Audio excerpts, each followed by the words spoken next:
Yang dapat kelompokan dan selanjutnya sebutkan cara kerjanya masing-masing. Bagaimana organ pencernaan ini bekerja?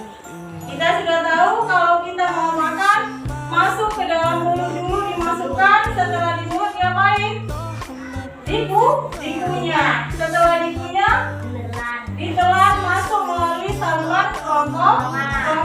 Dari kerongkongan masuklah ke dalam lambung. Di lambung ini terjadi proses kimiawi. Kimiawi itu proses yang tidak kamu sadari. Jadi ini dua prosesnya. Pertama mekanik, yang kedua kimiawi. Mekanik ini kamu sadar cara kerjanya, kamu tahu cara kerjanya, kamu yang mengendalikan. Jadi kalau yang kimiawi ini kamu nggak sadar, dia berproses sendiri, dia mencerna sendiri. Kira-kira ibu tanya, dari yang 6 ini, yang mana prosesnya yang kamu sadar, yang kamu tahu, yang mana-mana aja? Mulut. Lagi? Mana lagi yang kamu sadar? Ini sampai situ makanannya, kamu kerja di situ. Kerongkongan. Ada lagi? Lambung. Kamu sadar lambung kamu itu kerja di dalam? Enggak kan? Berarti lambung bukan. Usus. Kamu sadar usus kamu itu lagi giring-giring makanan di dalam? Enggak. Anus. Kamu sadar? Sadar nggak kamu anus kamu itu kerja? Sadar. Ketika kamu sedang iya, sedang buang air besar. Berarti yang kamu sadari ini.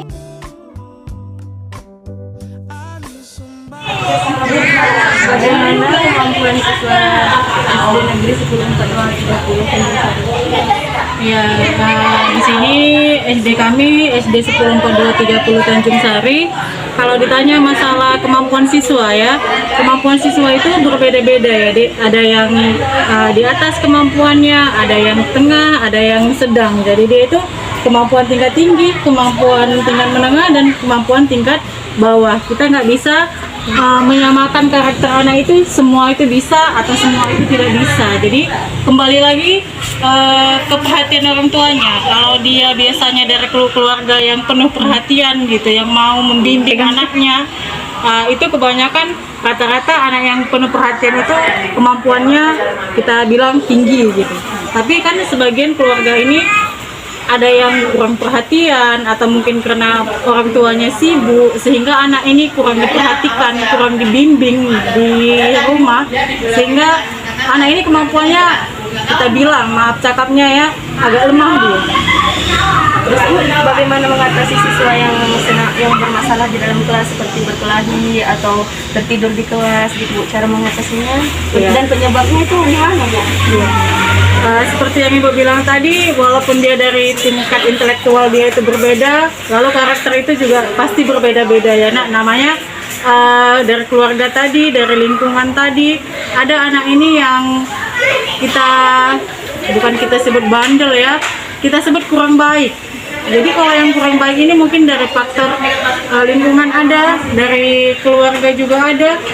Biasanya kalau terjadi masalah seperti berkelahi gitu sama temannya kan, otomatis kita pisah dulu. Kita pisah, setelah kita pisah kita akan kasih bimbingan gitu, seperti arahan. Kita ajarkan dia, kita arahkan dia, kalau kamu sama teman kamu itu harus baik, sikap yang bagus itu bagaimana gitu kan. Jadi kalau misalnya terus masih berulang, kadang udah kita kasih arahan secara khusus, masih mau berulang lagi dia itu, terulang kembali kesalahannya, kita panggil orang tuanya.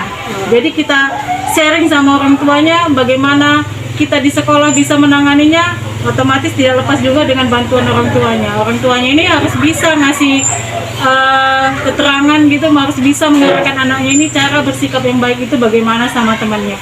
Terus masalah yang tidur ya nak, jadi masalah tidur ini mudah-mudahan ya, kalau di sekolah kami ini selama Ibu di sini dari 2015 sampai sekarang 2021, mudah-mudahan belum pernah Ibu dapati siswa itu tidur di dalam kelas. Tapi kalau misalnya dia hanya lelah, mungkin bermalasan tergeletak gitu di meja itu sering, tapi kalau namanya yang tidur sampai nyenyak menghilang akal itu nggak pernah ibu jumpai. Cara mengatasi anaknya yang lelah tadi, maksudnya cara membangkitkan semangatnya kembali. Iya, biasa ya, kalau itu kurang semangat mungkin ada ya. Kalau kami selaku guru biasanya nak kayak ice breaking, kasih ice breaking gitu kan, kita nyanyi dulu atau kita tepuk-tepuk, kita yel-yel, otomatis anak itu semangat lagi, bangkit lagi, mau lagi belajar. Seperti itu atasinya. Terus Bu, metode apa yang dapat Ibu gunakan untuk mengajarkan pelajaran? Iya. Biasanya itu kita pakai project based learning, contextual learning. Kalau misalnya contextual learning itu kita bawa anak-anak itu keluar gitu. Kalau selama belum pandemi ya, tapi kalau udah pandemi ini kan mobilitas itu harus dibatasi, nggak boleh keluar. Bahkan olahraga pun dibatasi, jangan sampai keluar gitu, supaya mereka tidak terlalu aktif gitu kan. Tapi ibu cerita di sini sebelum pandemi biasanya ada jadwal di sekolah kami dibuat. Jadi jangan anak-anak itu hanya monoton belajar di dalam kelas gitu kan, boring, bosan mereka kan. Jadi dijadwalkan dari kelas 1 sampai kelas 6, di sini ada 16 rombel. Itu dijadwalkan hari ini jam segini, misalnya hari Senin kelas 1A keluar selama setengah jam dari kelas, kita belajar di ruangan, mengamati apa yang ada di luar kelas kan. Jadi kalau udah seperti itu anak-anak semangat gitu belajar. Ayo kita amati pohon ini, bagaimana bentuk akarnya, misalnya di pelajaran tematiknya gitu kan, mata pelajaran IPA. Kita hitung kalau misalnya matematika gitu, kita hitung ada berapa macam pohon, ada berapa jumlah pohonnya dalam satu macam, seperti itu. Lalu kalau misalnya di dalam kelas kita pakai kayak project based learning itu nak, jadi kita kasih dulu masalah gitu kan, kita kasih masalah, nanti mereka itu menemukan bagaimana cara menyelesaikan masalah yang udah dikasih tadi. Kita kasih beberapa masalah, mereka mengerjakannya. Terus bagaimana Ibu mengetahui siswa yang telah belajar sebelum ke sekolah gitu, atau belajar di rumah kan gitu ya? Cara sederhananya ya, ketika anak itu udah selesai belajar di sekolah, otomatis guru itu akan ngasihkan pekerjaan rumah ya, tugas rumah, PR. Jadi kalau anak biasanya kita nilai belajar di rumah atau tidak itu ketika tugas rumahnya itu selesai gitu kan. Selesai tugas rumahnya, oh berarti dia sudah belajar. Kalau tidak selesai, dia berarti nggak belajar, buku itu nggak dipegangnya kembali ketika sampai di rumah. Lalu biasanya kalau di penutupan pembelajaran, kegiatan belajar, kita kasih pelajaran yang akan datang halaman sekian. Nah, nanti dia biar belajar di rumahnya lagi. Otomatis kalau dia belajar apa yang kita bilang waktu di akhir pembelajaran itu, halaman 50 misalnya, besoknya kita jumpa sama dia, buka halaman 50. Tandanya dia belajar itu dia hampir paham dengan apa yang sudah dibacanya di rumah. Dia tahu duluan apa yang dibacanya di halaman tersebut. Begitulah caranya.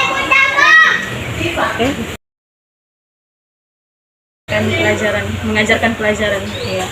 Biasanya itu kita pakai project based learning, contextual learning. Kalau misalnya contextual learning itu kita bawa anak-anak itu keluar gitu. Kalau selama belum pandemi ya, tapi kalau udah pandemi ini kan mobilitas itu harus dibatasi, nggak boleh keluar. Bahkan olahraga pun dibatasi, jangan sampai keluar gitu, supaya mereka tidak terlalu aktif gitu kan. Tapi ibu cerita di sini sebelum pandemi biasanya ada jadwal di sekolah kami dibuat. Jadi jangan anak-anak itu hanya monoton belajar di dalam kelas gitu kan, boring, bosan mereka kan. Jadi dijadwalkan dari kelas 1 sampai kelas 6, di sini ada 16 rombel. Itu dijadwalkan hari ini jam segini, misalnya hari Senin kelas 1A keluar selama setengah jam dari kelas. Kita belajar di ruangan, mengamati apa yang ada di luar kelas kan. Jadi kalau udah seperti itu anak-anak semangat gitu belajar. Ayo kita amati pohon ini, bagaimana bentuk akarnya, misalnya di pelajaran tematiknya gitu kan, mata pelajaran IPA. Kita hitung kalau misalnya matematika gitu, kita hitung ada berapa macam pohon, ada berapa jumlah pohonnya dalam satu macam, seperti itu. Lalu kalau misalnya di dalam kelas kita pakai kayak project based learning itu nak, jadi kita kasih dulu masalah gitu kan, kita kasih masalah, nanti mereka itu menemukan bagaimana cara menyelesaikan masalah yang udah dikasih tadi. Kita kasih beberapa masalah, mereka mengerjakannya seperti itu. Bagaimana ibu mengetahui siswa yang telah belajar sebelum ke sekolah gitu, atau belajar di rumah kan gitu ya? Cara sederhananya ya, ketika anak itu udah selesai belajar di sekolah, otomatis guru itu akan ngasihkan pekerjaan rumah ya, tugas rumah, PR. Jadi kalau anak biasanya kita nilai belajar di rumah atau tidak itu ketika tugas rumahnya itu selesai gitu kan. Selesai tugas rumahnya, oh berarti dia sudah belajar. Kalau tidak selesai, dia berarti nggak belajar, buku itu nggak dipegangnya kembali ketika sampai di rumah. Lalu biasanya kalau di penutupan pembelajaran, kegiatan belajar, kita kasih pelajaran yang akan datang halaman sekian. Nah, nanti dia biar belajar di rumahnya lagi. Otomatis kalau dia belajar, apa yang kita bilang waktu di akhir pembelajaran itu, halaman 50 misalnya. Besoknya kita jumpa sama dia, buka halaman 50.